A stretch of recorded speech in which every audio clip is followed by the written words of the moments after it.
kaibigan, sa araw na ito ay maririnig po ninyo ang testimonya ng isang nilalang na nais ibahagi ang kanyang kwento upang kapulutan ng aral. Siya po ay si Tekla. Aaminin ko nung una, isa akong taong mapagsamantala sa kapwa. Ang mahalaga lamang sa akin noon ay pera. At yun ay nakukuha ko sa pamamagitan ng aking negosyong karinderya. Pero dumating sa aking buhay ang mga problema dulot ng aking kasamaan at labis ko yung pinagsisisihan. Ito ang aking buhay.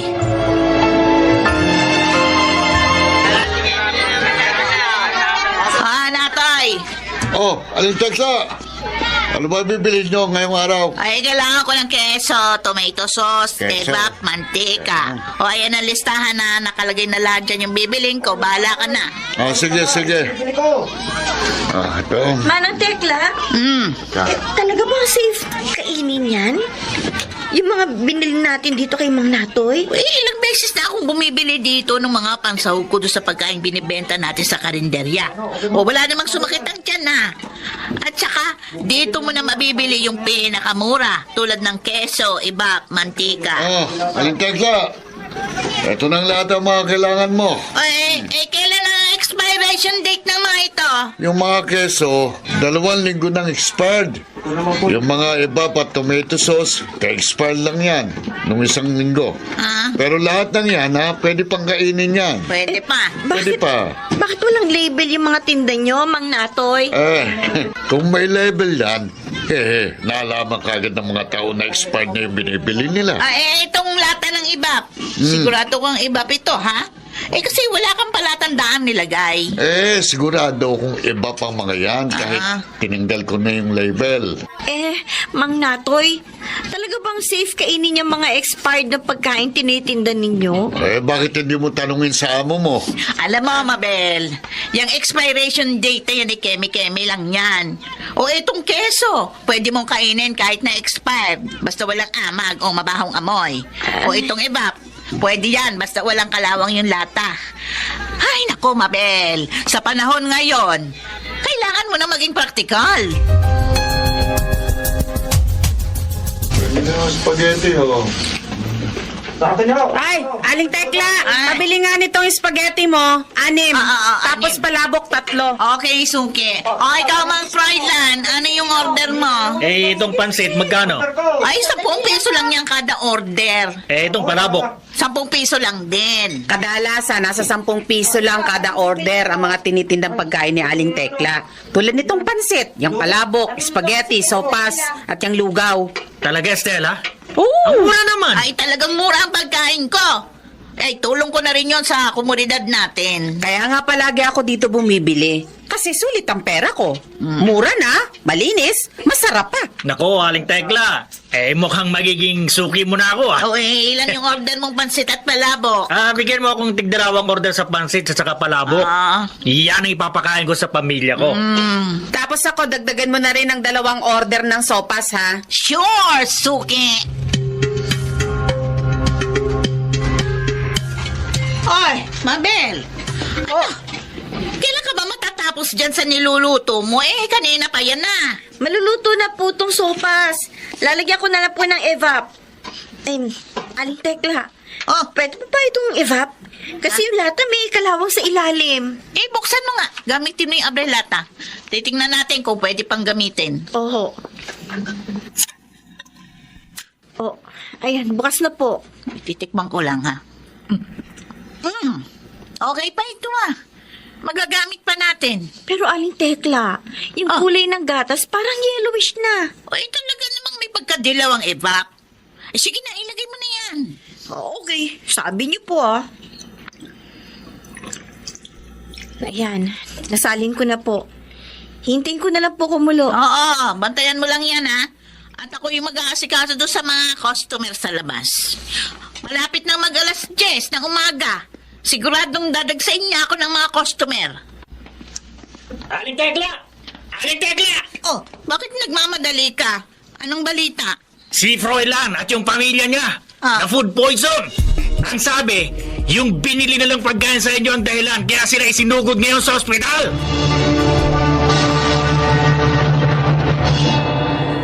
Aling Tekla! Aling Tekla, buksan niyo itong pinto! Oh, Mabel, bakit? Parang takot na takot ka. Aling Tekla, nabalitaan niyo na ba? Marami nagsumbong sa barangay ng mga tao na food poison natin. May ilan na lumusot pa sa bahay ko kanina. Buti na lang nakatakas ako. Ano? Kailan sila? Marami sila. Nirereklamo nila yung sopas na niluto natin kanina. Pagkatapos doon nila kainin yung sopas, ay sumakit na agad ang tiyan nila. Ay ba, hindi ko kasalanan yan. Ikaw ang nagluto, kaya ikaw ang managot. Anong sabi niyo? Aling Tekla, malinis ako magluto. Ang sabihin ninyo, kasalanan ninyo kasi gumagamit kayo ng mga expired na pansahog na binibili nyo kay Mang Natoy. Aba! Ay, ang kapal ng mukha mo. Baliktarin pa ako. Eh, totoo naman eh. Kayo ang punot dulo ng lahat ng problemang ito. Aling Tekla, hindi ako!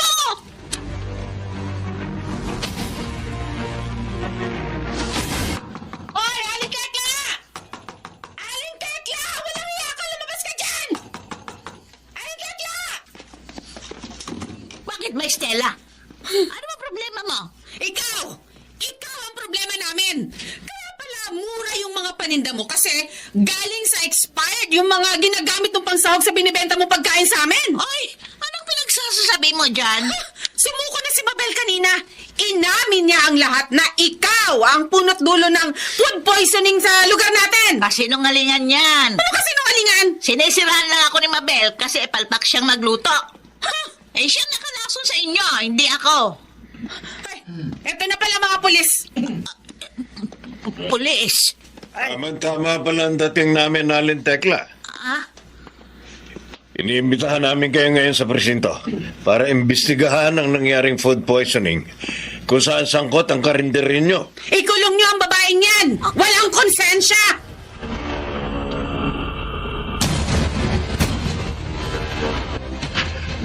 Ayon sa dati nyong helper, bumibili kayo ng mga pagkaing walang label at expired na. At yun ang isinasahog ninyo sa mga tinda nyong pagkain tulad ng pansit, spaghetti o sopas. Opo, sir. Ba't nyo naman ginagawa yun? Alam nyo naman na pwedeng makasama sa kalusugan ang pagkain na expired. At bawal po sa ilalim ng batas ang pagtanggal o pagtamper ng label sa mga pagkain tulad ng keso at evap na binibili nyo kay alias Natoy. Eh, doon lang kasi ako nakakabili ng murang pansahog sa pagkain. Eh, kung bibili ako ng bago, mahal, maapektuhan ang negosyo ko. Mas uunahin nyo pa ba ang negosyo nyo kaysa sa kalusugan ng marami? Ay, hindi naman sa ganun. Pero, Patong-patong na kaso ang haharapin nyo. ha? At malaki din ang magagastos nyo dahil kailangan nyo magbayad ng danyos sa mga taong nalason at naagrabyado ng negosyo ninyo. Sarado na ang Teklas Karinderya dahil sa mga paglabag nito sa health and sanitation and food safety laws ng bansa. Buti nga sarado ng karendra yan. Manloloko yan si Tekla. Yan ang karma!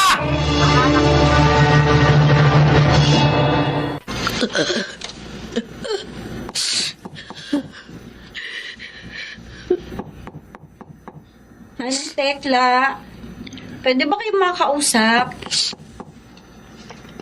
Tuloy ka, Mabel. Manang,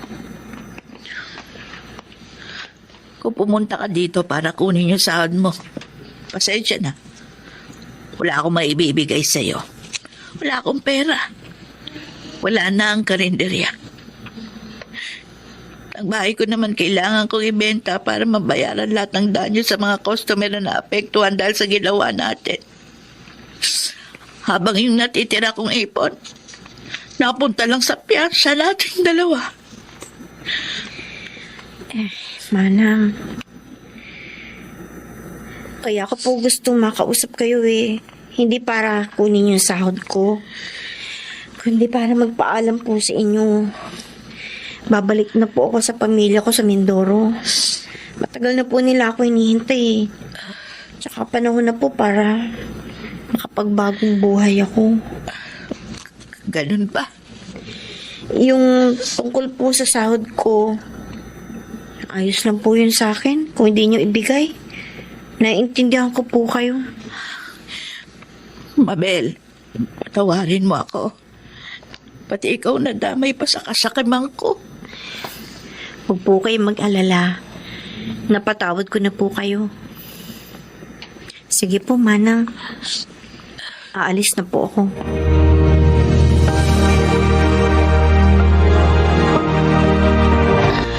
Totoo ang karma.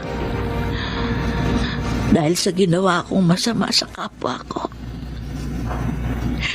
Unti-unting nawala sa akin ang mga naipundar ko. Ang karinderya. Ang mga naipon kong pera. Ngayon naman ang aking bahay. Ko pa ang grasa ngayon. Namamalimos para lang may makain. Tapos natutulog lang ako sa gilid ng kalsada. Nilalangaw. Walang gustong tumulong. Ano ba itong nagawa kong kasalanan? Ay, Diyos ko. Patawarin niyo na po ako. Pinagsisisihan ko na po ang mga nagawa kong kasalanan.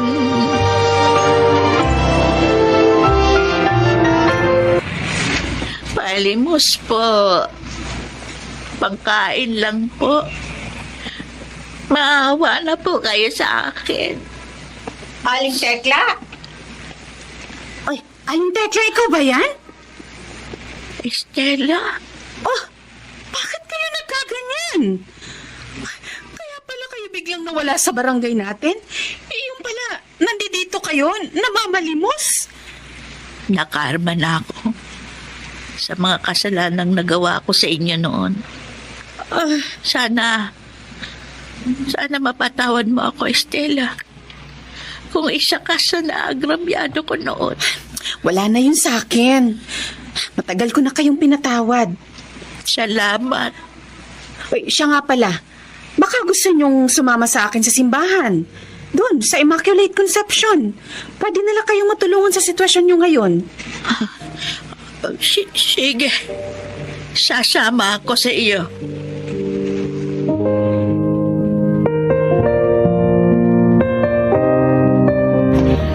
Aling Tekla! O ano, kumusta po kayo dito sa simbahan? Ayos naman ako, Estela. Malaki ang naitulong ni na Monsenyor at ng pamunuan ng simbahang ito. Nagtatrabaho ako ngayon bilang tagalinis at tagabantay ng bahay ng Panginoon. Kapalit ng pagkain, pera at tirahan. May kwarto ako sa likod ng simbahan. Doon ako ngayon nakatira. Mabuti naman kung ganon. Masaya ako sa buhay ko ngayon. Pakiramdam ko, mas napalapit ako sa Panginoon. Stella, salamat. Kung hindi dahil sa iyo, malamang nasa kalye pa rin ako ngayon, namamalimos. Ako dapat na magpasalamat sa inyo. Kasi nagbagong buhay na kayo. Hindi na kayo katulad nung dati. Masaya ako at marami kayong natutunan sa mga pagkakamali nyo dati. Marami akong natutuhan sa nangyari sa akin noon. At isa sa buhay ko ang lahat ng iyon hanggat ako'y humihinga.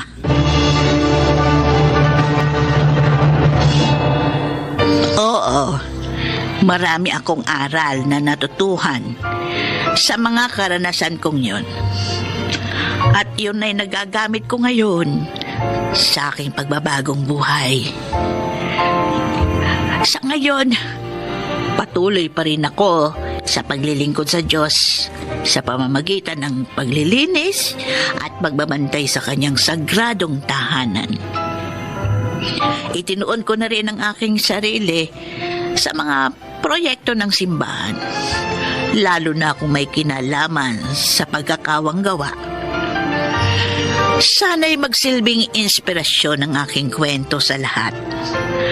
Basta tatandaan lang natin palagi, walang imposible sa pag-ibig at awa ng Diyos. Ako si Tekla, dating tindera. Ito ang aking buhay. Mga nagsiganap, Chiquit del Carmen Amor, Jenaline de la Cruz, Maynard Landicho, Phil Cruz, Leonel Benjamin at Rosana Villegas. Naglapat ng angkop na tunog Jerry Mutia sa musika ni Buboy Salonga. Supervisyong teknikal Eric Lucero at Bong Muyar. Mula sa panulat ni Chris Nasenga. Sa direksyon Salvador M. Royales. Ito ang aking buhay.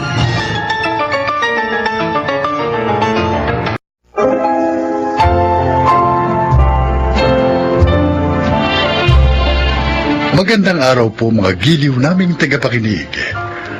Maririnig natin ang kwento ng buhay ng isang individual na ginugol ang natitirang mga panahon niya sa mundo upang makatulong sa ibang tao, lalo na sa mga kabataan. Siya ay si Andres. Napagtapos ko na ang aking mga anak at meron na silang kani-kanyang buhay. Bilang isang retiradong sundalo, ayokong basta-basta na lang matapos ang lahat nang ako ay magretiro.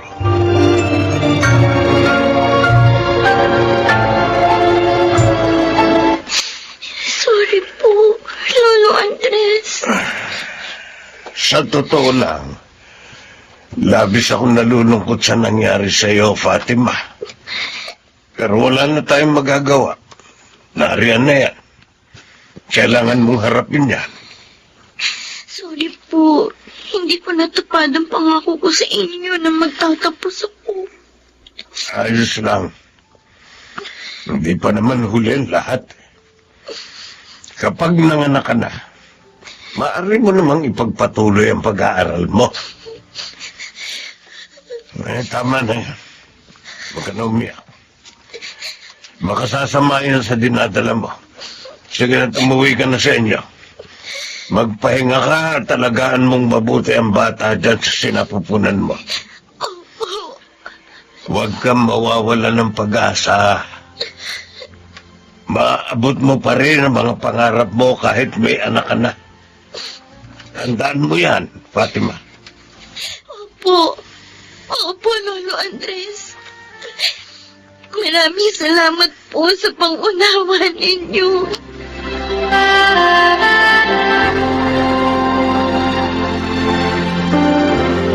Ano? Hinahamon ko kayo! Kung matapang kayo, harapin niyo ako! Mukhang si RJ na naman ito. Lumabas kayo sa mga lunggarin niyo! Lasing na lasing. Ano? Mabuti pa ilabasin ko.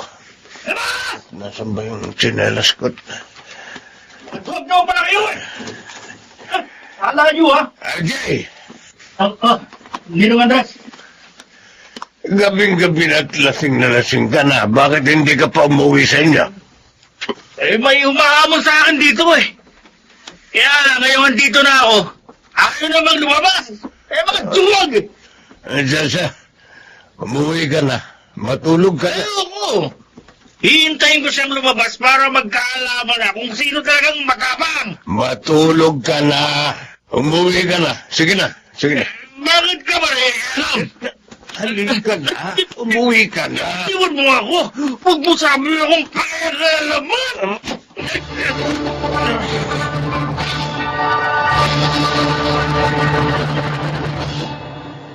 Ay nako, yung isa na buntis.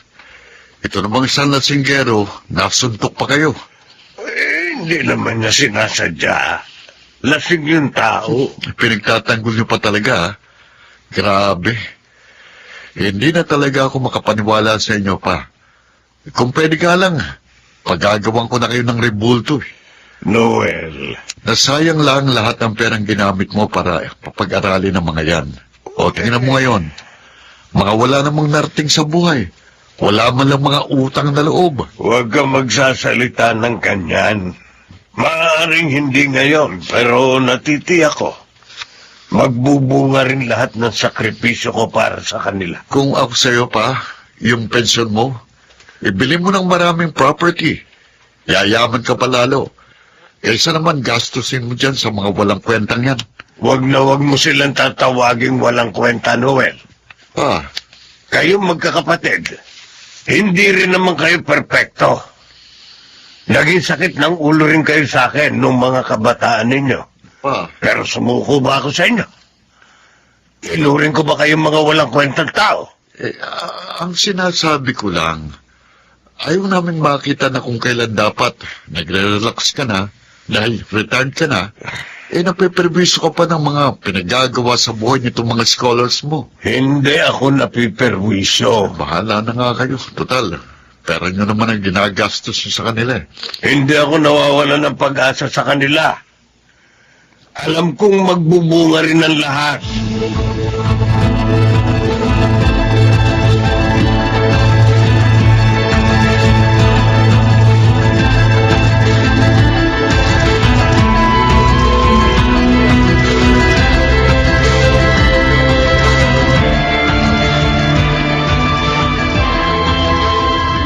Oh, Yona, Oh. dalhin mo ito kay Lolo Andres mo.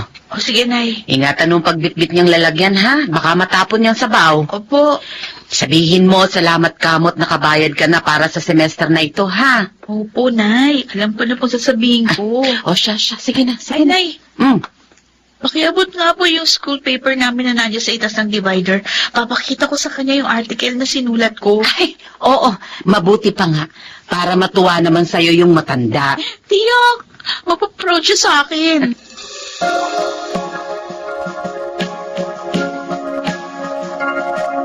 Oh, napakagaling mo talagang bata, Yona. Ako na po ang editor-in-chief ng school publication namin, Lolo Andres. Ayos yan.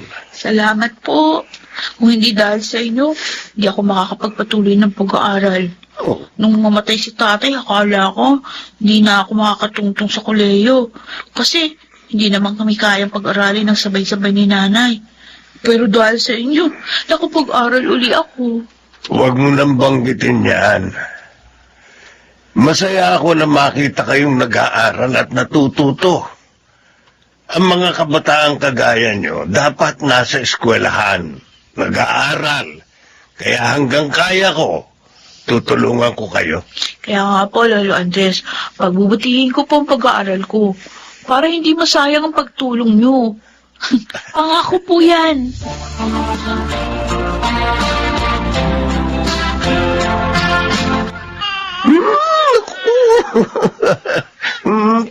Nakakagigil ko. Tuwan-tuwa po sa inyong anak ko. Oh. Ay, ang bilis lang ng panahon, ano?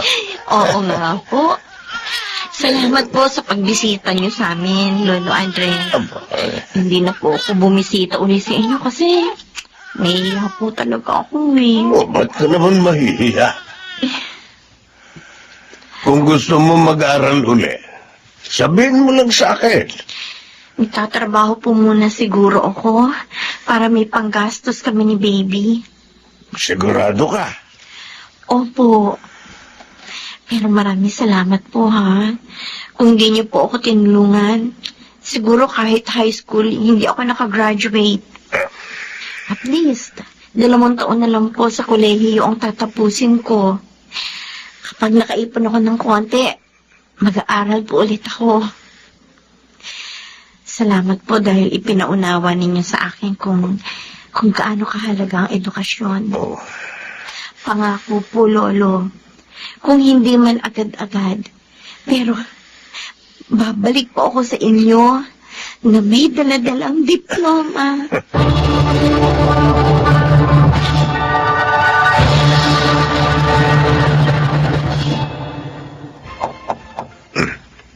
sino kaya ito?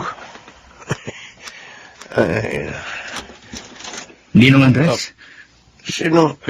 hindi niyo na ako nakikilala. Si RJ po. RJ? Opo. Ikaw na ba yan? Halika. Tuloy ka. Salamat po. Matagal kang nawala rito sa barangay. Saan ka ba nagpunta? Naghanap po ako ng trabaho. Talaga? Opo. Oh, saan ka na nagtatrabaho? Nakakuha po ako ng maayos na posisyon sa isang kumpanya. Pero ngayon po, plano kong mag-abroad. Kaya sabi ko, bibisitahin ko kayo. Kasi baka matagal bago ako makauwi. O saan bansa ka na magtatrabaho? Sa Qatar po. Aba, ay mabuti yan. Magandang balitang to. Patawarin po ninyo ako sa lahat ng sakit ng ulong idinulot ko sa inyo noon. Ano ka ba? Huwag mo nang alalahanin yun. Masaya akong makita kang ganito. Nakasuot ng maayos na damit, nakasapatos, at hindi amoy alak. Gusto ko po talaga makita ninyo akong ganito. Maraming salamat po ulit. Hindi nyo man ako kadugo. Wala naman po tayong kahit anong connection pero nagmalasakit kayo sa akin. Kahit mga magulang ko sumuko na sa akin. Pero kayo, hindi kayo napagod na unawain ako kahit paulit-ulit ko kayong binigo. Dahil alam kong kahit pasaway ka, merong magandang plano sa iyo ang Panginoon. Iyon ang gusto kong ipakita sa iyo. Kung saan man ako makarating, napakalaking bahagi kayo noon, Ninong Andres.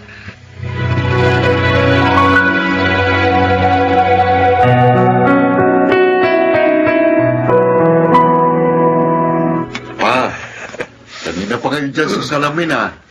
Hindi na ako sanay magsuot ng mga formal na damit, kaya naiilang ako. Maayos na po itsura nyo. Oh, para na kayong 40 years old na. Binola mo pa ako. Mukhang excited kayong dumalo sa performance ng scholar nyo, ha? Matagal na akong hindi nakapanonood ng teatro. Ngayon lang uli. Oh, sige ho, lumakad na kayo. At baka mahuli kayo. Ay, sige. Kayo lang bang magmamaneho ng sasakyan nyo? Pwede ko naman kayong ipag-drive. Ako na. May trabaho ka pa eh. Pa, naniniwala na ako ngayon sa sinasabi mo. Saan? Na darating ang panahon, magbubunga rin lahat ng sakripisyo nyo sa mga kabataang tinulungan nyo. Kaya nga masaya ako. Masaya akong makita silang unti-unting naaabot ang kanilang mga pangarap.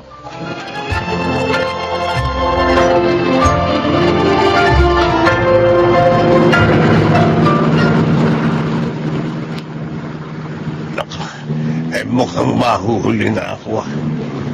Mabuti pabilisan ko ng konti ang andar nito sa sakyan. At dito ako dadaan sa may kabilang kalsada. Sa malapit dito ang ruta. Ay, teka. May makasalubong akong truck.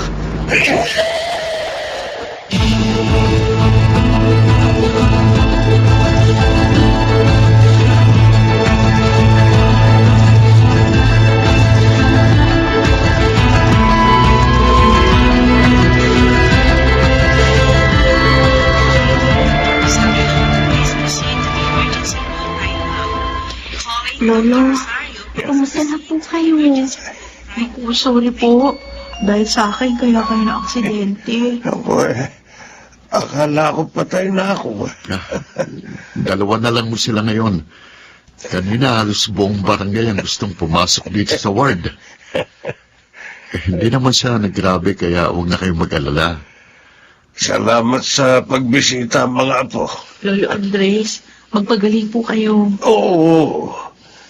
At isa pa, Yona, huwag mong sisihin ang sarili mo sa nangyari. Lolo, may dala po akong prutas dito. Naku, salamat, Fatima. Magpalakas kayo, ha? Para makalabas ka agad kayo ng ospital. Salamat sa pagbisita nyo, ha? Aalis na po kami. Bye, Lolo Andres. Bibisita na lang uli kami dito. Ay, sige. Salamat sa inyo, ha? Sige po. Bye. Pa, Salamat sa Panginoon at hindi niya pa ako kinuha. Marami pa raw kayong tutulungan eh. Pinotektahan kayo ng Diyos kasi mabuting kalooban niyo, Papa. Ayaw ng Diyos na mamatay kayo sa ganong paraan.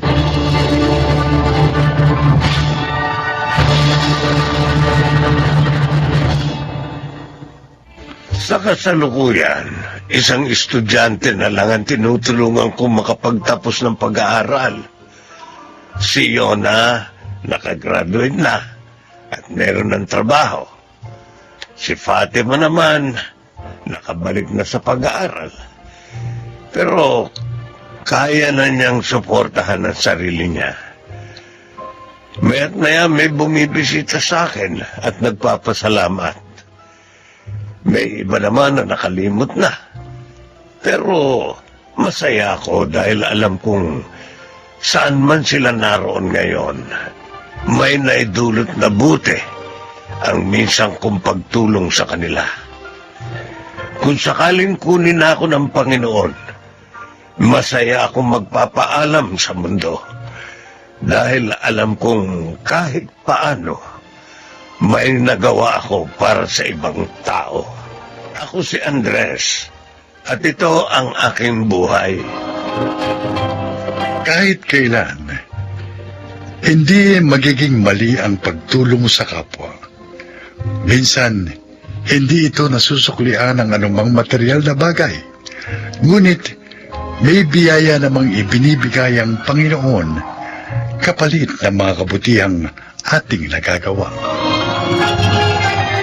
Mga nagsiganap, Chiquit del Carmen Amor, Maynard Landicho, Phil Cruz, Rosana Villegas, Jeneline de la Cruz, at Lionel Benjamin sa papel na Andres. Naglapat ng angkop na tunog Jerry Mutia, sa musika Buboy Salonga, supervisyong teknikal Eric Lucero at Bong Muyar, creative consultant Phil Cruz, production assistant Anching Cruz. Ito'y mula sa panulat ni Rita Labanon, sa direksyon June Martin Ligaspi at Maynard Landicho Jr. Ito ang aking buhay.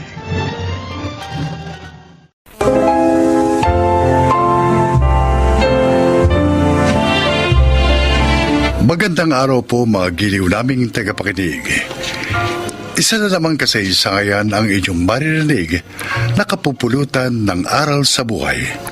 Ito ay ang kasaysayan ni Rayster. 5 kaming magkakapatid. Naiwan kami ni Itay kay Inay nung siya mamatay. At dahil panganay ako, akong naging katuwang ni Inay sa pagtataguyod sa aking mga kapatid. Pakinggan po ninyo ang aking kwento. Talagang ipinakwadro mo pang diploma mo, Leslie, ha? Siyempre naman, kuya. Dahil proud ako eh. Kasi kahit mahirap lang tayo, natapos ko high school. Tama yan. At matataas din ang marka mo, anak. Tulad ng Kuya Rayster mo nung magtapos siya ng high school. Sayang nga lang, hindi na ako nakapag-college. Pwede na, kuya. Ha? Kasi ngayon tapos na ako. Magtatrabaho na ako. Makakatulong na ako sa inyo ni Inay kahit papano. O di pwede ka nang mag-start ng ilang subject sa course na gusto mo. Oo nga, no. At may mga state university rin na maaari kong pasukan. Rayster, Po. siguraduhin mo lang na kaya mo, ha? Dahil hindi madali ang mag-aral habang nagtatrabaho.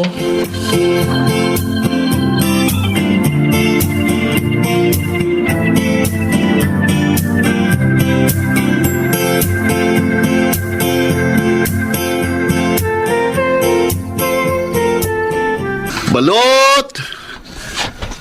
Balot! 7 balot na lang itong tinda ko. Mabuti naman, konti na lang. Sana may bumili na nito para makauwi na ako at makapagpahinga. Bukas naman, dadalhin ko kay Aling Esther ang order niyang mga itlog na maalat. Kailangan makaipon ako. Malapit ng pasukan. May mga bibilhin pa akong mga gamit ko. Oh, ay. Yun, mukhang may bibili ah. Teka, Parang lasing ah. Bahala na. Lalapitan ko siya. Sana naman mabait ito at maayos kausap. Balot, sir. Magandang gabi, sir. Bago mo lumapit ah. Ay, pasensya na po. Alam pa yung balat mo. 7 po. To. Oh. Yan. Bigyan mo sa akin lahat yan. Opo, sandali ho. Tamang-tama. Nakasupot na ho eh. Ayos. Init pa. Sige. Diyan ka na. Sir, sandali. Ang bayad niyo po. Ba? Loko pala eh. Sabi ko, di ba, bigay mo sa akin? Alam ko, sinabing babayaran ko. Sir, huwag naman po ganun. Nagtatrabaho po ako na maayos para kumita. Para ho makaipon at makapag-aral. Walang pakialam. Dyan. Ano ko? Sir, Itinulak niyo ako. gago ka eh. Kulit mo. Sinisingil mo ko. Kaya naman ako sinabing babayad ako. Kung hindi kayo magbabayad, akin ang mga balot ko. Wala kaya ka. Hinago mo yung balot ko, ha? Ha? Betot na. Sir, Betot sa'yo. nagpas yung suntok mo. Ayoko sana ng gulo eh. Pero namimilit ka. Kaya tikman mo ito. Isang suntok lang pala ito eh. Pagsakagad eh. Yabang mo. Hinampagi sa'yo. Ang matulog sa kalye.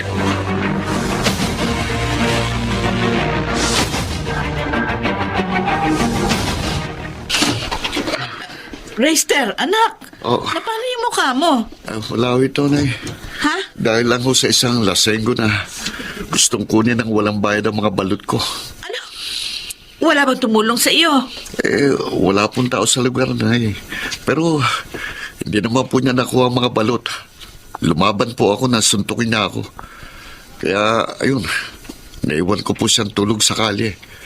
At nabili rin po ang lahat ng mga balot ko. Ako, Diyos ko.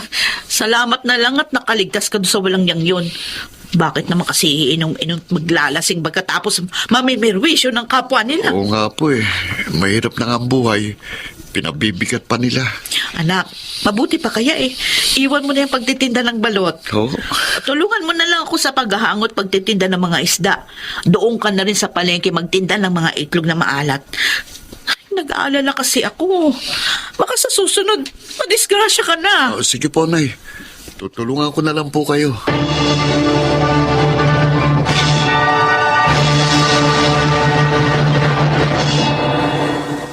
Hindi ka na pala nagtitinda ng balot, Chrysler? Rex, 2 weeks na. Tinutulungan ko na lang si inay na humangot magtinda ng mga isda. Mas okay naman eh. Dahil mas magandang kita namin ngayon. Ba't may iniwan yung dati mong ginagawa?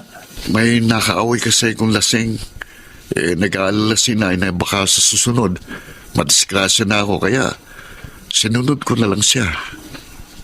Pero mahirap pa rin ang trabaho yan. Ha? Mangangamoy mo baho ka. Nag-aaral ka pa naman. Naliligo naman ako bago pumasok sa university. Ano ko ba? Mas madali itong trabaho ang ihalo ko sa'yo. Mas kikita ka pa ng malaki.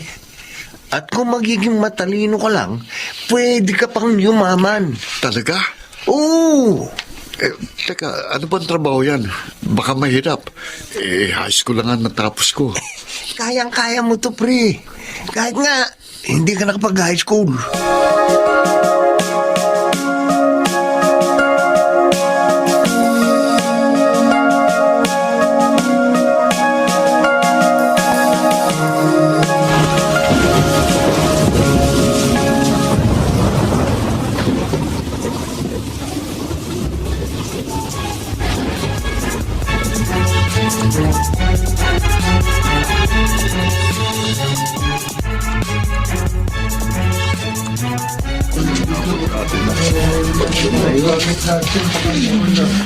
Halika na, Leslie. Linisin na natin ang bahay.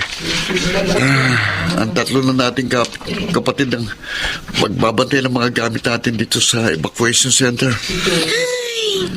Linis na naman. Oh, bakit bigla kang nalungkot dyan? Naisip ko lang, kuya. Kailan kaya darating ang panahon na hindi na tayo babahain mo. Yung hindi na tayo lilikas dito sa evacuation center. Pwede namang mangyari yun. Kung lilipat tayo sa mas mataas na lugar at mas maayos na bahay. Yun nga lang, mahal ang upa. Ngayon, hindi pa natin kaya yun. Dahil nag-aaral pa kaming 4. Oo nga. At tayo lang ni na inay ang nagtatrabaho. Pero huwag tayong mawala ng pag-asa, Leslie.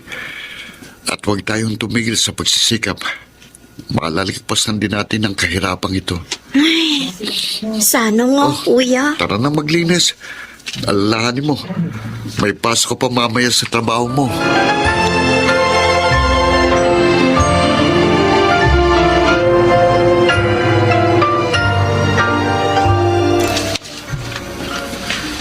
Oh, Mister, ba't ikaw ang nagdala ng mga order naming isda, ha?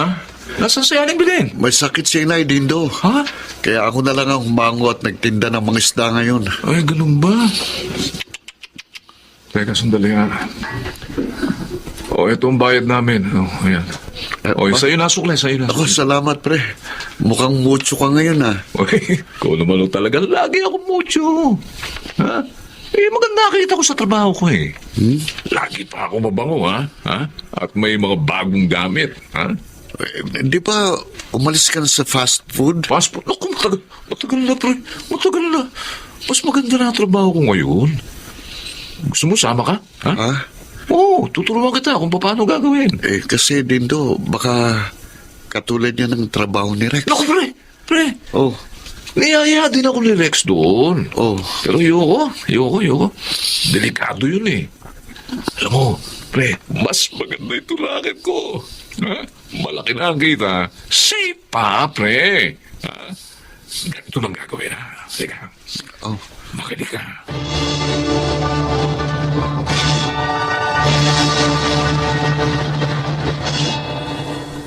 Anak, may problema ka ba? Oh.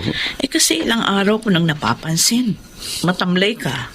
Wala po, Nay. Okay naman po ang pag-aaral ko. Kahit na nga mahirap dahil nagtatrabaho ko. Baka naman masama ang pakiramdam mo. May sakit ka. Ay, opo, Nay. May masakit po talaga kay kuya. Ano? Ano yun? Ang puso niya. Nabasted po kasi siya ni Jenny. Yung maganda at may kaya na nakatira dun sa 3rd Street. Bakit ka naman nabasted, anak? Ayaw daw po niyang magkaroon ng mahirap na boyfriend dahil hindi maibibigay ang gusto niya. Naku, materyosa naman palang babaeng yun. Sabi ko nga rin po yan kay kuya eh. At saka hindi siya nakapanghihinayang na mawala. Dahil lalo ka lang masasaktan at magkakaproblema kung yung magiging nobya mo, ganun. Alam ko naman po yun, kaya nga sinisikap ko ng kalimutan siya eh. Hindi ko lang akalain na ganun pala ugali niya. Huwag naman sanang makaapekto sa iyong pagsisikap ang naging kabiguan mo, anak. Marami pa namang babae. At kapag naabot mo na ang iyong mga pangarap, higit pa sa Jenny na yun, ang matatagpo. Ay, Belen! Yung bayad ko sa isdang dala mo, oh. Salamat ho, Aling Esther. Hindi mo yata kasama sa racer ngayon. Ay, may practice ho sila para sa graduation. Aba, ay kagaling naman ng anak mo, ano ha? Patatapos na pala siya ng kolehiyo. Awa po ng Diyos. Si Leslie ko naman sa call center na nagtatrabaho ngayon. Alam mo, Belen, Ho. ay, mapalad ka sa mga anak mo kahit maaga kang nabalo. Dahil mababait, masisipag at walang bisyo yung mga anak mo. Determinado silang maabot ang kanilang pangarap. Lalo na si racer mo. Totoo po yun. Oh, mabuti na lang. Hindi naging katulad ni Rex Racer. Bay kung nagkataong hindi siya nakalayo sa binata ngayon. Baka nakakulong din ngayon ang anak mo. Ha? Nakakulong ho si Rex? Bakit ho? Nagbebenta pala siya ng mga party drugs. Tulad nung ecstasy, ano yun? Ecstasy raw. Nahuli. Oh, ayun. Kulong ang abot niya. Talagang tama ang anak ko sa hindi pagsama sa kanya.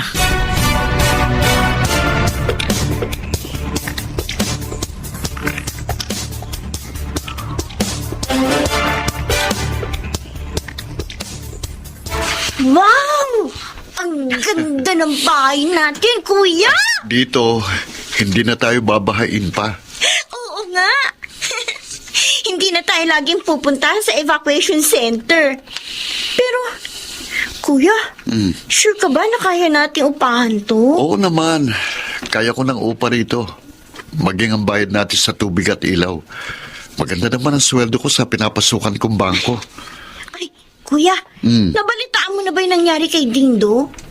Matagal na kami hindi nagkikita eh. Nagalit yata siya sa akin. Tinanggihan ko kasing alok niyang sumama ako sa trabaho niya. Bakit? Ano bang trabaho niya? Nambibiktima ng mga baklat matrona. Ha? Para magkapera, oo. Kaya siguro ganun ang nangyari sa kanya. Ha? Bakit? Ano ba nangyari kay Dindo?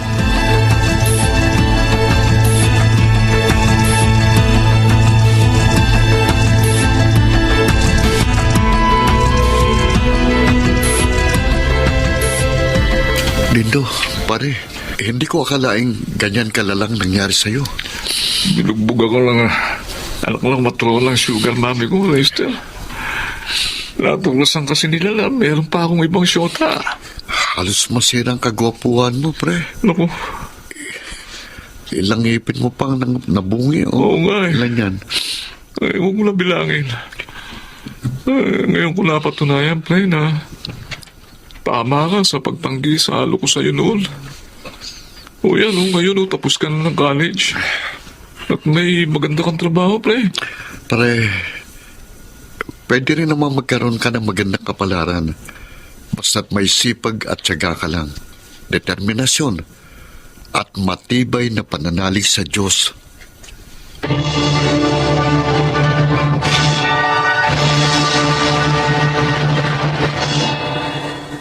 Nakalaya na nga kami sa kahirapan at may maganda na rin akong nobya ngayon. Sana po inyong naibigan at kinapulutan ng aral ang aking inilahad. Ako po si Reister, dating tindero, at ito ang aking buhay. Tunay na matamis ang tagumpay na buhat sa mabuting kaparaanan. Mga nagsiganap: Rosana Villegas, June Martin Legaspi, Chiquit del Carmen Amor, Junel Benjamin, Susan Robes, at Phil Cruz sa papel na Reister. Naglapat ng angkop na tunog Jerry Mutia, sa musika ni Buboy Salonga, supervisyong teknikal Eric Lucero at Bong Muyar, creative consultant Phil Cruz, production assistant Anching Cruz. Ito'y mula sa panulat ni Thelma Corporal Alcantara, sa direksyon Salvador M. Royales. Ito ang aking...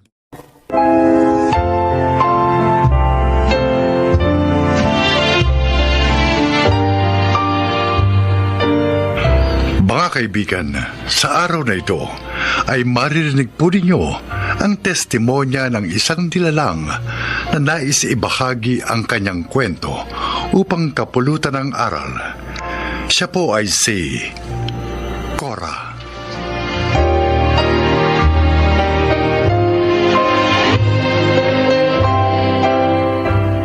Isa akong ina na may kapansanan. Nasunog ang aking balat sa isang aksidente. Kaya simula noon, nahirapan na akong buhayin ang aking mga anak. Nakatira kami sa ilalim ng tulay at umaasa sa mga tira-tirang pagkain para mabuhay. Ito ang aking buhay.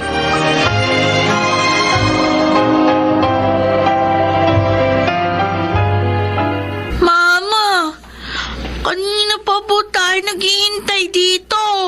Gutom na ako. Angel, konting tiis na lang ha. Mamaya, may lalabas siya sa kainan para magtapon ng basura. Abangan natin yun dahil sigurado mga pagkain ng laman nun. Mama! Ayun o! May lumabas na po! At may dalang plastic na itim! Tinapon po niya sa basura, no? Tara mga anak, puntahan na natin. Tara na. Ma! Nakuha ko na po yung plastic na itim! Akin na, Mitoy. Bubuksan ko. Titingnan ko kung ano-ano yung mga laman. Ito po. Ay, mga anak, may pagkain na tayo. Mukhang masasarap. Pwede na po ba akong kumain? Ay, naku, Angel, hindi pa. Pipiliin ko muna kung ano yung mga pwede pang kainin dito.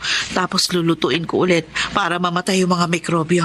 O tara mga anak, umuwi na tayo sa ating barong-barong para makakain na tayong tatlo.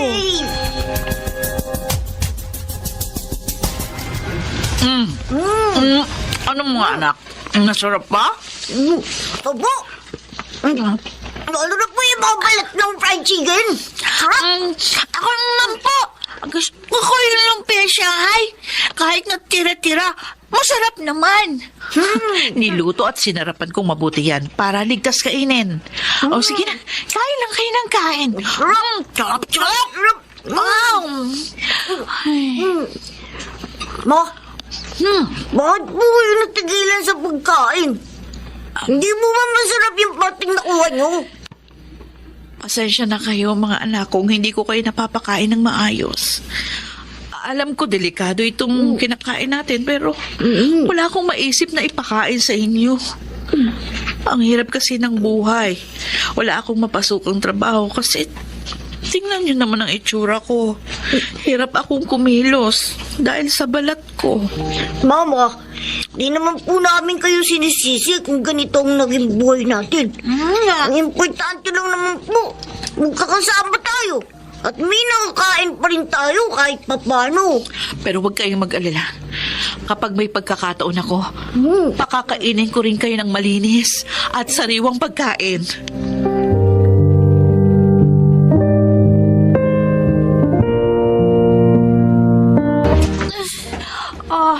Ang sakit ng tiyan ko. Ano ba ito? Mukhang sa kinain ko ito kanina.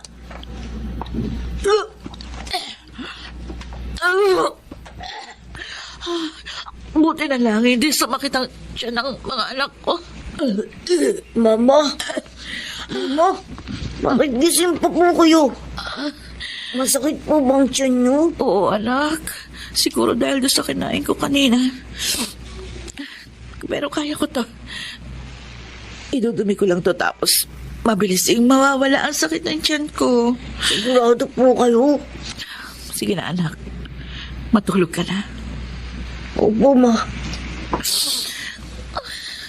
Diyos ko. Patawarin niyo ko kung hindi ko kayang buhay ng maayos si Mitoy at Angel. Hindi baling ako na lang ang sumakit ang tiyan dahil sa mga kinakain naming pagpag. Basta wag lang sila. Hindi ko kakayanin kapag may nangyaring masama sa aking mga anak. Ma, nagugutom na po si Angel. Sandali lang mga anak. Iniisa-isa ko pa itong nakuha kong pagpag kanina. Mitoy, ito, tingnan mo, oh. Ayan, Oh? mukhang hindi po naggalaw yung pagkain na yan. Mga karne ng baboy ang karamihan sa nakuha natin. Pag napili ko ng lahat, tsaka ako magluluto ng adobo. Oh, Tamang-tama. May toyo, suka at pamintang binigay sa akin si Aling Tekla. Ang sabihin mo kay Angel, konting tiis na lang. Opo. Makakakain din tayo.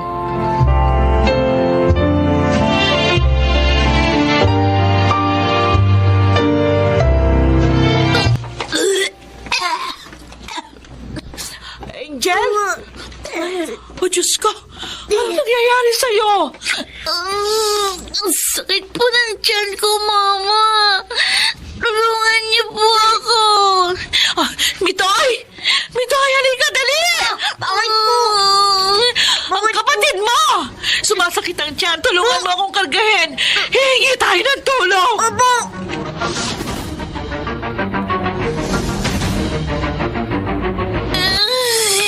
Mama, hindi ko na po kaya. Ay, tulong! Tulong, pakiusap, tulungan yung anak ko. Mawawa kayo sa amin. Hindi na kaya ng anak ko yung pamimilipit ng tiyan niya.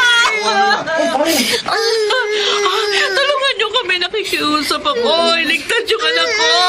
Anong nangyari sa anak mo? Na-food poison ba siya? Hindi ko po alam. Kumain lang po kami ng pagpag na adobo. Ayan, sumakit na po ang tiyan niya. Kailangan madali siya agad sa ospital. Ikaw, bata, tawagin mo yung tricycle na naroon. Sabihin mo pumunta dito. Opo! Iililigtas natin ang anak mo, Ale. Tatagan mo ang loob mo.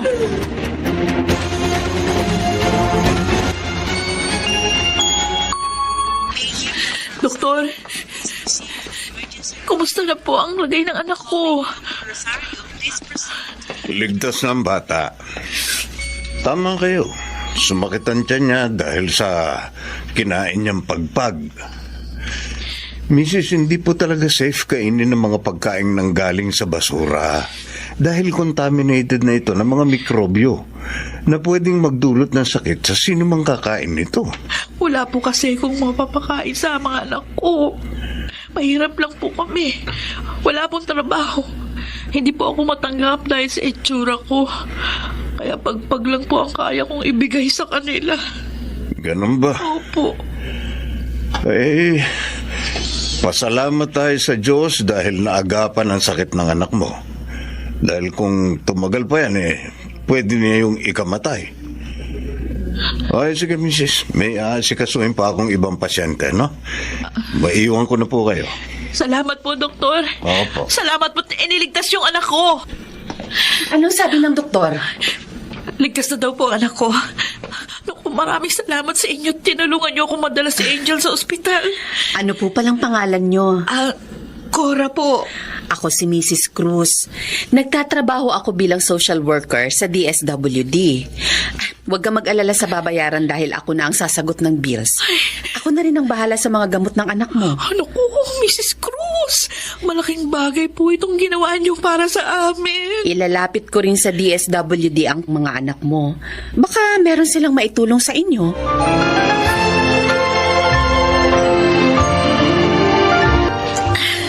Angel, narito na ulit tayo sa bahay natin. Yay! Ang saya-saya! Nakakamiss po itong bahay natin. Alam mo, Angel, masaya kami ni Mama na magaling ka na. Ay, Mrs. Cruz, tuloy po kayo sa munting tahanan namin. Salamat. Pagpasensyahan niyo na po yung bahay namin. Maliit lang po. At saka medyo yung mayanig. Kasi marami pong sasakyan yung dumadaan sa itaas ng tulay. Ilang taon na ba kayong nakatira dito? Maraming taon na rin po. Simula nung mamatay yung asawa ko, nung 1 taong gulang pa lang si Angel. Namatay ba siya sa aksidente kung saan nasira yung mukha mo? Opo. Mabuti na lang. Binuhay pa rin ako ng Diyos. Kasi kung 2 kaming namatay, baka nasa ampunan ng mga anak namin. Mama, gusto ko na pong matulog. Oh, sige, Angel. Amitoy, Bo, samahan mo yung kapatid mo. bo. Nakausap ko na pala yung head namin sa DSWD tungkol sa mga anak mo. Concerned sila masyado kung kaya mo ba silang buhayin na hindi malalagay sa panganib ang kanilang buhay. Alam ko po, mahirap ang buhay namin, pero kakayanin ko po. Ang option kasi nila, kunin sa'yo ang mga anak mo kung makita nilang hindi mo sila kayang buhayin. Ay, hindi. Ayoko pong mawalay sa mga anak ko. Sila na lang 2 dahilan, kaya patuloy pa rin ako lumalaban. Huwag niyo naman kunin sa akin ang aking mga anak. Pero mas mapapabuti ang buhay nila kung mailalagay silang pareho sa pangangalaga ng DSWD. Patawad po, Mrs. Cruz. Pero hindi po kailanman ibibigay ko ang mga anak ko. Hindi po. O mga anak, eto na ang pagkain nyo. Wow! Instant noodles! Saan niyo po ito nakuha, Mama? Namalimos ako sa tulay. Yung naipong ko, binili ko na lang yan. Hanggat maaari, ayoko na kayong pakainin ng pagpag. Yay! Hindi na pagpag ang kakainin namin. Mitoy, Bo. iluto mo na tong noodles para makakain na kayo. Opo, Mama. Tara, Angel. Cora! Si Mrs. Cruz ito. Sandali lang po. Ay, Mrs. Cruz, tuloy po kayo. Ano pong balita? Nakausap ko na ang DSWD tungkol sa mga anak mo. Hindi na sila kukunin sa'yo. Talaga po. Sa halip, tutulungan ka nilang mabigyan ng kabuhayan para masuportahan mo ang mga anak mo. Aba, magandang balita po yan kung ganon. Tutulong din ako sa'yo. Bukod sa ibibigay sa'yo ng aming ahensya, dadagdagan ko ang puhunan mo para makapagsimula kayo ng panibagong buhay. Ay, Ang hiling lang namin, sana mapalago mo ng maayos ang ibibigay namin sa'yo para maging maayos na ang buhay ninyo ni na Mitoy at Angel. huwag po kayong mag-alala. Pinapangako ko sa inyo, palalaguin ko ang anumang ibibigay niyo sa akin. Maraming salamat. Tatanawin naming malaking utang na loob sa inyo ito. Good luck, Cora. Naway gabayan kayo ng Panginoon.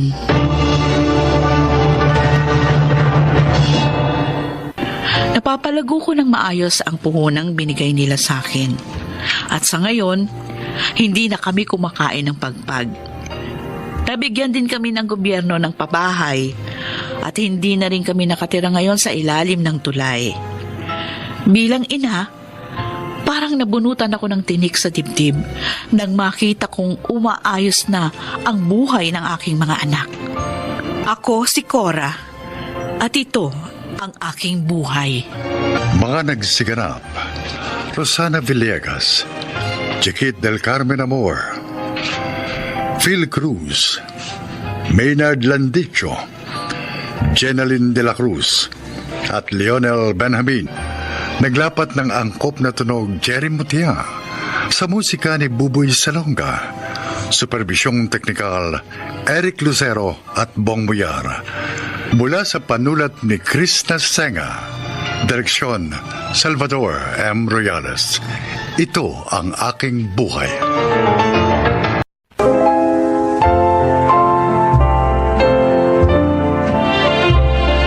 Magandang araw po sa inyo mga kaibigan. Mapapakinggan natin ang testimonya ng isang binatang binsan ay binansagang salot ng lipunan. Siya ay si Goyong. Lumaki ako sa pamilyang isang kahig, isang tuka. Dahil may katamaran din. Sa halip na magtapos sa pag-aaral, mas ginusto ko pang tumambay na lang. Ngunit nainip ako sa buhay tambay, kaya naghanap ako ng mapagkakaabalahan. Kaya naman kung hindi nagsusugal o nagsasabong, madalas akong nakikitang nakikipag-inuman o kaya naman nakikipagrambulan. Akala ko habang buhay na akong ganun. Ngunit may plot twist na naganap. Goyong, pwede ka na lumabas. Tapos ng reglementary period. Mamaya na, Sarento. Dito na ako manananghalian sa presinto. Mukhang masarap ang ulam niyo. Pambihira.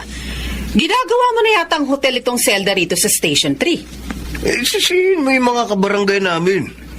Hindi nagsasawang ireklamo ako, di pahuli sa inyo. Tapos hindi naman tinutuloy ang pagsasampa ng kaso. Sila pa pala ang may kasalanan eh. Ikaw itong mahilig maghamon ng suntukan tuwing nalalasing. Itong pinakahuli, binato mo pa ang bahay ng mismong kapitan ninyo. Alam mo kasi, Sarento, naiinis ako doon sa kapitan namin na yun eh. Ang tamad. Hindi man lang may paayos yung basketball court namin na nasira ng bagyo eh. Wala tuloy kaming mapaglibangan kapag walang sabong. Ilang taong ka na ba, Goyong? 30. 30 anyos ka na. Oo. Tapos hanggang ngayon, libangan lang ang inaabot ng isip mo. Uy, ano naman ang aasahan mo sa kagaya kung hindi nakapagtapos, Sarento? Hindi ba sumasideline ka dati kay Mang Dado? Nagdadrive ka dati ng jeep, hindi ba? Nakakapagod na magtrabaho, Sarento eh. Kung ganon, pareho pala kayo nung kapitan nyo. Tamad!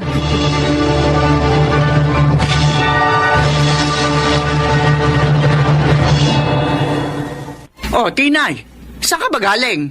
Nagsimba po. Bago na palang parish priest natin dito. Mukhang matanda na pero parang very cool ah. Simba ka ng simba eh. Wala namang nangyayari sa buhay natin. Hindi naman sinasagot ng Diyos yung mga panalangin mo. Linggo pa man din ni Nay.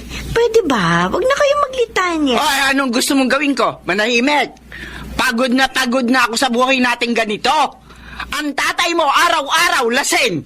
Ang Kuya Goyong mo. Teka, asan dapat itong si Goyong? Parang 2 araw ko nang hindi nakikita. I'm home! O yan ang hinahanap ninyo. Saan ka na naman ang galing, Goyong, ha?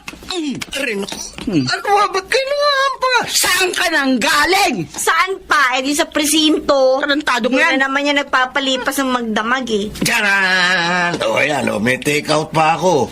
Adobong manok. Pinabaunan ako ni Sarento. Kaya na imbis na magdadaldal na naman kayo dyan, buti pa kumain na tayo. Ha?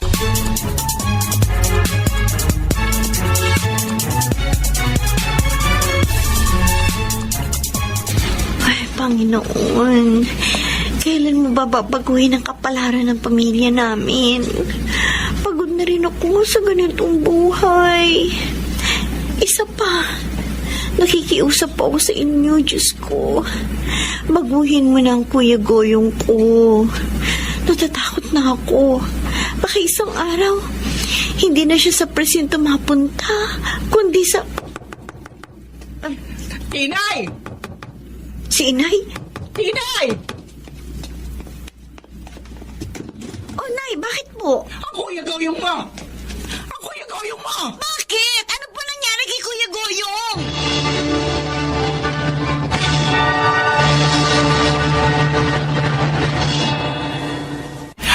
Kasalanan mo ang lahat ng ito, Berto. Eh bakit ba akong sinisisi mo, ha? Eh, hindi ka naging magandang halimbawa sa anak mo. Kaya yan, lumaking barumbado. Uy, bakit ako bang kasama ng anak mo nang lumaki sila?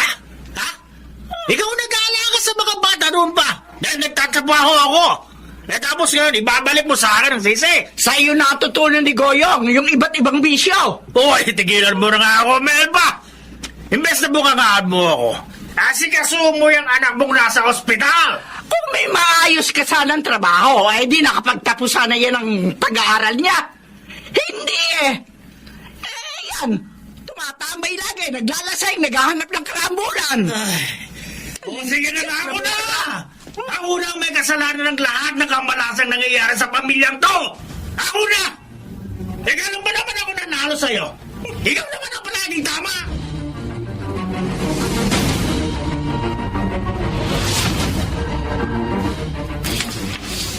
Oh, saan ka na naman pupunta, Kuya?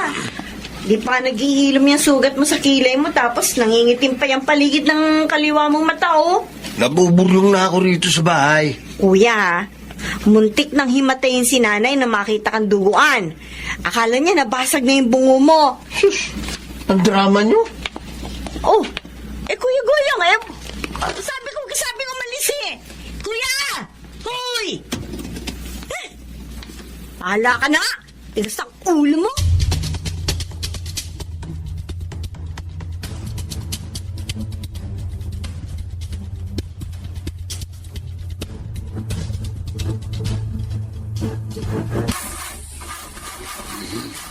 Ano ba naman itong sasakyan na ito?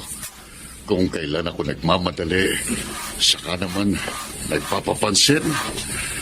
May ikakasal ako ng alas 8 ng umaga. 7:30 na ng umaga. Nangyari? Ay, salamat sa Diyos. Mukhang may mabuting Samaritano.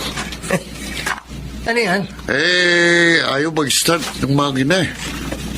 Pari kayo? Oh, aba, knockout ba? Ano? Kako, knockout ba yung kasuntukan mo? Sa tingin ko, ikaw ang tumumba eh. Ano, tama ba ako? Gusto nyo ba umandar yan sa sakyan nyo? Joke lang. Sige nga, tingnan mo nga. Baka magawan mo ng paraan. May nahabol pa naman akong kasal. Eh, kakarag-karag na ito sa sakyan nyo eh. Bumili na kayo ng bagong sasakyan, Father. Maayos ko to ngayon, pero luman-luman na ang kotse nyo eh. Baka pag naayos ko to ngayon, bukas makalawa, sira na naman to. Marunong ka bang mag-drive? Bakit?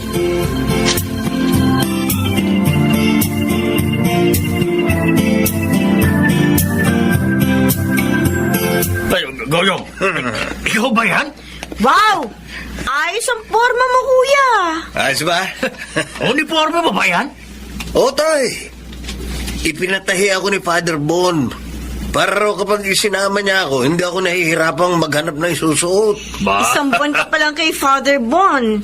Pero parang ang dami mo na kaagad na ipinagbago, ah. Nakakainis nga eh. Minsan kasi gusto kong uminom. Kaya lang hindi ako pwedeng basta-basta umalis akong bento. O hindi yung mompo na lang ang inumin mo. Tay! Ay, nako, tay. Bago mo pa naisip, nagawa ko na. Ano? Goyong? Isang beses lang naman kasi nahalata ni Father Bon eh. Ay, kinagalitan ako. Yan, buti nga sa'yo. Lalayasan ko na nga sana siya eh. Kaya lang, ewan ko ba sa paring yun? Parang lumalambot ang puso ko sa kanya. Kasi, iba ang tingin niya sa akin. Iba ang pagtingin niya. Hindi gaya ng pagtingin ng karamihan sa akin na salot ng lipunan. Ang turing niya sa akin, isang tao na kapaki-pakinabang.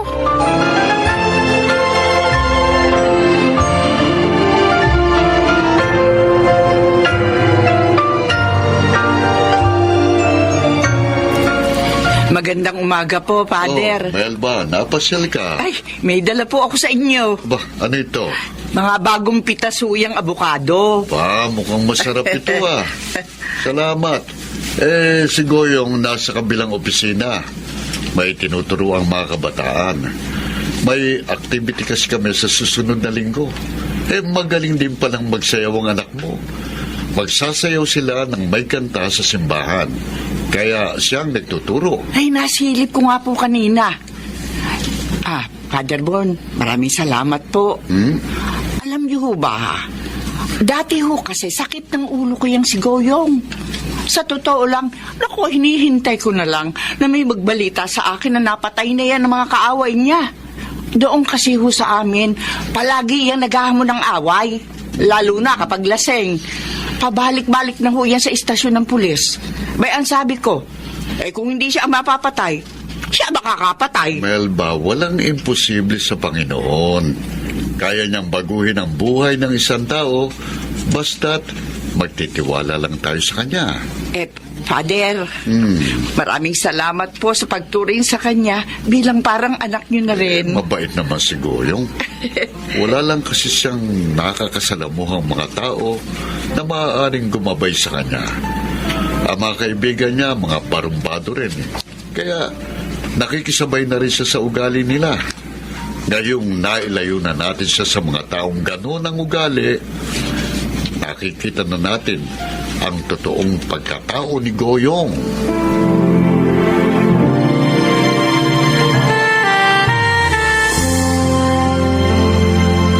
Ay, ano ba yan? Ay, naku, ang tanda-tanda ko na, Goyong, para magbasa niyan. O isa pa, wala akong salabi. Hindi ko na mababasa ang malilit na letra gan. Nakakuha na naman kayo ng palusot eh.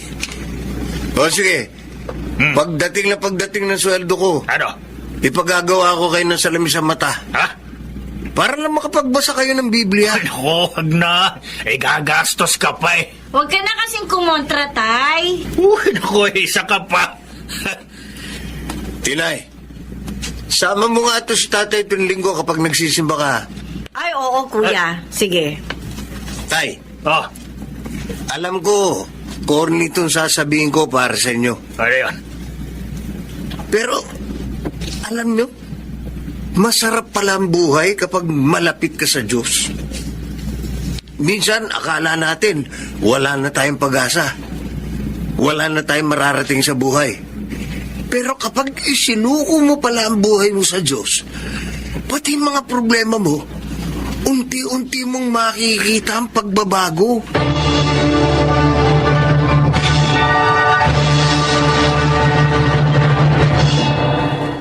Kapag ikinukumpara ko ang buhay ko ngayon sa buhay ko noong mga nakaraang taon, minsan hindi rin ako makapaniwalang magbabago pa ang kapalaran ko. Hindi ko alam na ang dating salot ng lipunan magiging produktibong mamamayan. May papel pala talagang ginagampanan ang ating environment sa ating pagkatao. Dahil palaging mga barmbado ang kasama ko noon.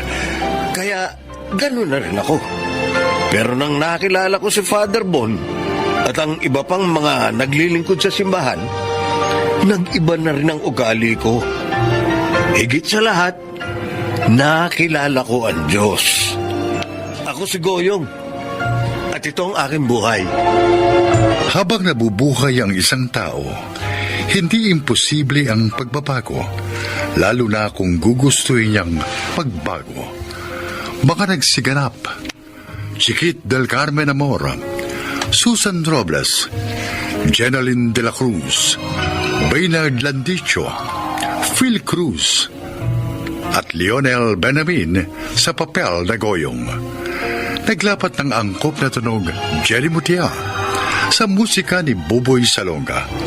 Supervisyong teknikal Eric Lucero at Bong Villar. Creative Consultant Phil Cruz. Production Assistant Anching Cruz. Sumulat ng ating kasaysayan Rita Labanon. Sa direksyon Salvador M. Rioles. Ito ang aking buhay.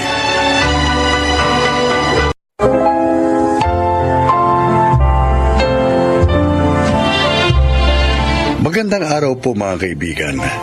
Isa na namang kasaysayan na kapupulutan nyo ng aral sa buhay ang inyong maririnig. Ito ay ang kwento ni Brian.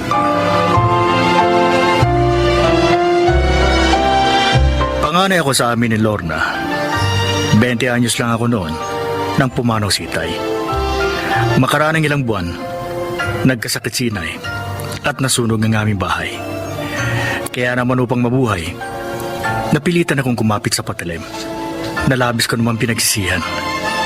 Kaya lahat ay ginawa ko upang mabago ang buhay ko.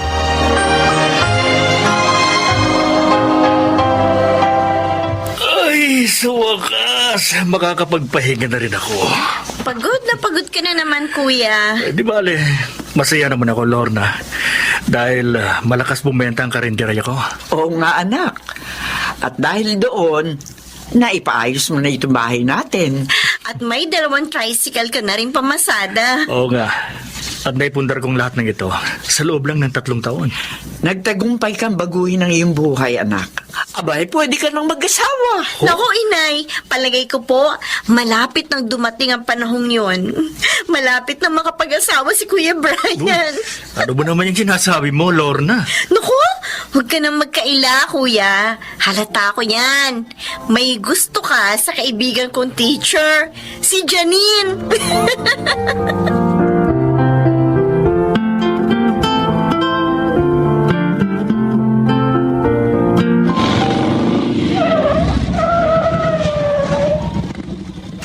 Oh, nandito na tayo sa inyo, Janine. Oo nga. Ay, salamat. Hindi ako gaanong napagod dahil nakuha kong service sa pamimili ko tong tricycle mo. Basta kailangan mo, sabihin mo lang. Oy, siya nga pala. Sino nag-aasikaso sa karinderya mo pag wala ka? Eh, kaya na ng 4 na kasama ko yun. Sabagay. 5 nga pala kayo doon. Malakas kasi. Kaya kailangan ko talaga ng katulong. Magbubukas nga rin ako ng pangalawa kong karinderya. Oh, talaga? Oo. Wow, ang galing mo naman. Palibasa, masarap ka kasi magluto Pinagbubuti ko lang ang negosyo ko. Ito lang kasi ang alam kong trabaho. Dahil wala naman ako natapos na kurso. Kahit naman hindi ka nakatapos ng pag-aaral, naiayos mo ang buhay nyo. Nakakatuwa nga eh. Ay, ano ba yan? Daldal ako ng daldal. Hindi pa pala ako bayad. Ay, teka.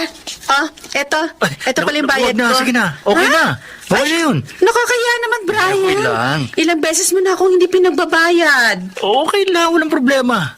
Kaibigan ka naman ng kapatid ko eh. Ganon? Kaya kaibigan din ang turing mo sa akin? Ganon ba? Oo, ganun na nga. Ay siya, halika. Tumuloy ka muna nang makapag-juice ka man lang. Ha? Sige na. Ito man lang may ganti ko sa madalas mong paghatid sa akin ng libre.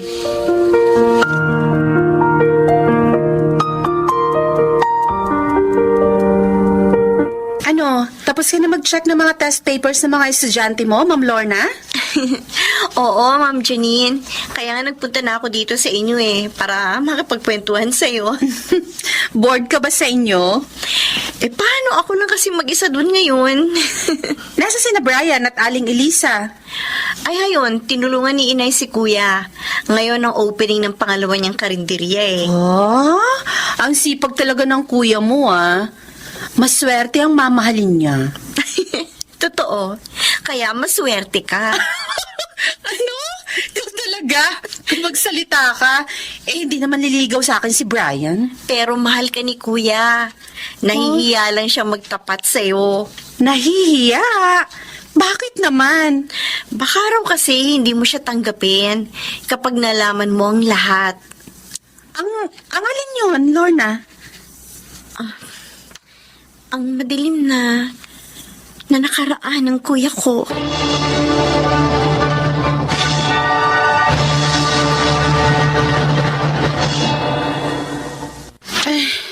Salamat sa paghatid mo sa akin, Claude. Okay lang yun, Janine. Ikaw lang Kung sinasagot mo na ba ako di lagi ka nang may service. Magandang kotse pa. Hindi pangit na tricycle. Parang may gusto kang tukuyin. Madalas ka kasing magpahatid kay Brian. Naliligaw ba sa'yo mo kong ngayon? Hindi. Kaibigan ko lang ang kapatid niya, kaya kaibigan ko na rin siya. Mabuti naman.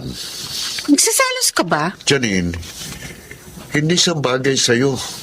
Isa kang high school teacher at may kaya sa buhay. Samantalang siya, may negosyo nga. Patakbuhin karinderya lang naman. Sobra ka namang manlait. Malinis na hanap buhay yun. Akong bagay sa'yo. Dahil pareho tayong titulado at may kaya sa buhay. At saka marami ka pang hindi alam kay Brian. Na kapag nalaman mo, ikahiya mo siya.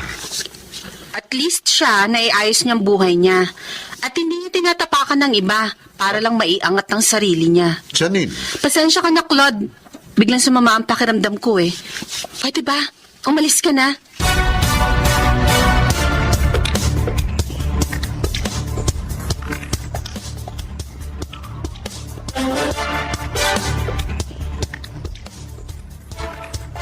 Ating gabi na. Ayaw pa rin akong dalawin ng antok. Naiinis pa rin ako sa parang pagtatanggol ni Janine kay Brian. Para bang si Brian pang mas mabuti sa tingin niya kaysa sa akin. Ang mabahong putik na lalaking yun. Tatalunin ba yata ako kay Janine? Hindi. Hindi maaari yun. Hindi ako papayag.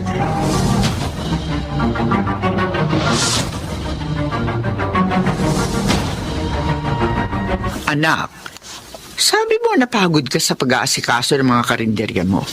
Hoy, bakit ating gabi na? Hindi ka pa matulog. Hindi po ako makatulog, Nay.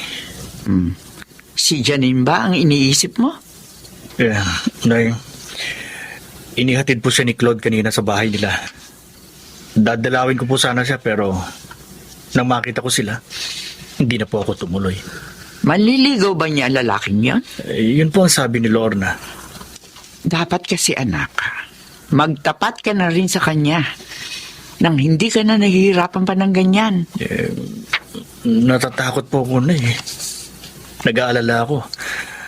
Baka kasi masaktan lang ako. Huwag mong katakutang masaktan ka. Ang mahalaga, lumabang ka.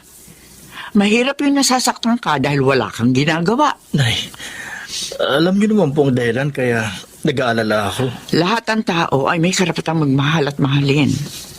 Kaya huwag kang magpatalo sa takot.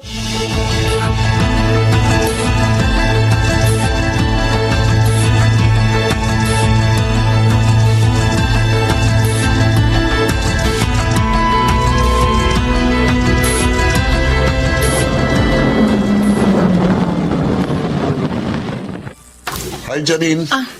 Ikaw pala, Claude.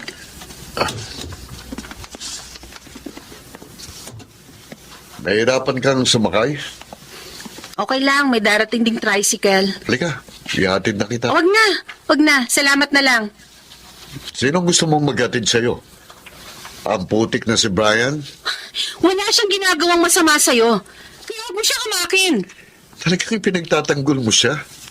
Bakit? Gusto mo siya? Umalis ka na nga dito. Iwan mo ako. Akala mo ba papayag ako na matalo ng lalaking yun? Nagkakamali ka.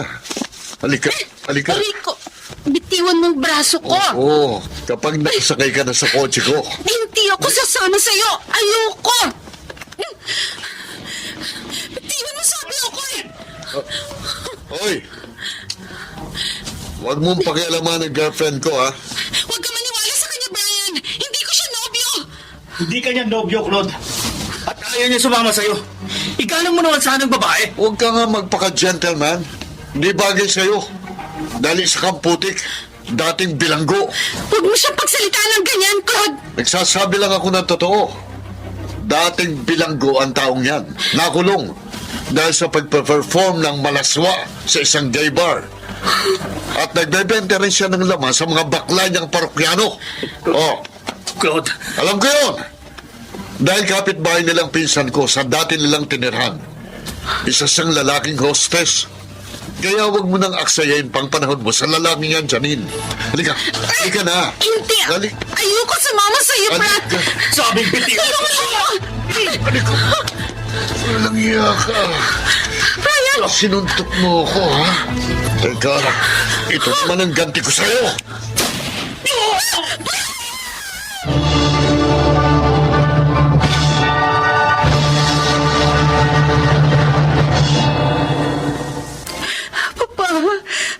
Papa, iniligtas ako ni Brian. Oh, Kung hindi siya dumating, malamang natangay na ako ng Claude na yon. wawa naman siya. Ay, kumusta na siya ngayon, anak? Ay, ginagamot pa po siya ng mga doktor. Pero nasa ospital na po sina Aling Elisa at Lorna. Papa, ayoko mawala si Brian. Ayoko. Sa nakikita ko sa'yo, mukhang talagang mahal mo siya. Opo, Papa. Pero hindi pa siya nanliligaw, hindi ba? Mahal po niya ako. Alam ko yun. Nahihiya lang siyang magtapat dahil sa nakaraan niya. Eh, kung ano man ang naging pagkakamali niya noon, naniniwala ako na napatawad na siya ng Diyos. Katunayan, maayos ang kanyang buhay. Salamat, Papa. Salamat sa pagtanggap sa kanya. Maraming salamat.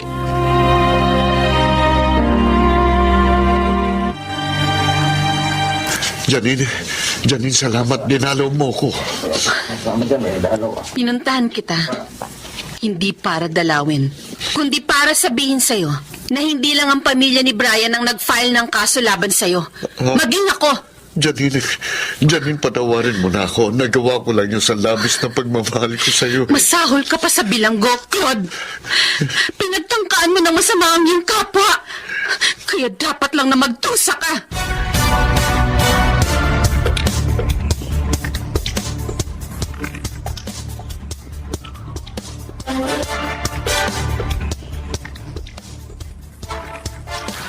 Anak, masakit pa ba ang sugat mo? Hindi na po gaano, Nay. Masaya kami at ligtas ka na, kuya. Si Claude, pilit niyang isinasama si Janine. Nakakulong na ang walang hiyang lalaking yon. At si Janine naman, natuwa rin nang sabihin namin nagkamalay ka na. Pupunta raw sila dito ni Mang Nestor mamaya. Alam mo, kuya, tingin ko, lalo ka napalapit kay Janine dahil sa pagliligtas mo sa kanya. Kaya, kuya, magtapat ka na sa kanya.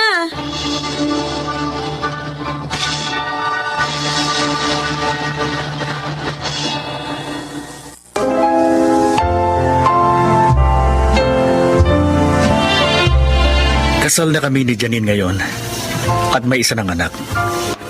Salamat sa Diyos. Naging madilim man ang buhay ko noon. Tinulungan pa rin niya akong maiayos ang lahat. Ako po si Brian at ito ang aking buhay. Hindi lahat ng nahuhulog sa putikan ay tunay na marumi. Kaya sana, huwag natin silang hatulan dahil may bahagi pa rin sila sa lipunang ating ginagalawan. Mga nagsiganap, Susan Robles, Chiquit del Carmen Amor, Jenaline de la Cruz, June Martin Legaspi, Phil Cruz at Maynard Landicho Jr. sa papel na Brian. Naglapat ng angkop na tunog Jerry Mutia, sa musika Buboy Salonga, supervisyong teknikal Eric Lucero at Bong Boyar, creative consultant Phil Cruz, production assistant Anching Cruz. Ito'y mula sa panulat ni Selma Corporal Alcantara, sa direksyon Salvador M. Royales. Ito ang aking buhay.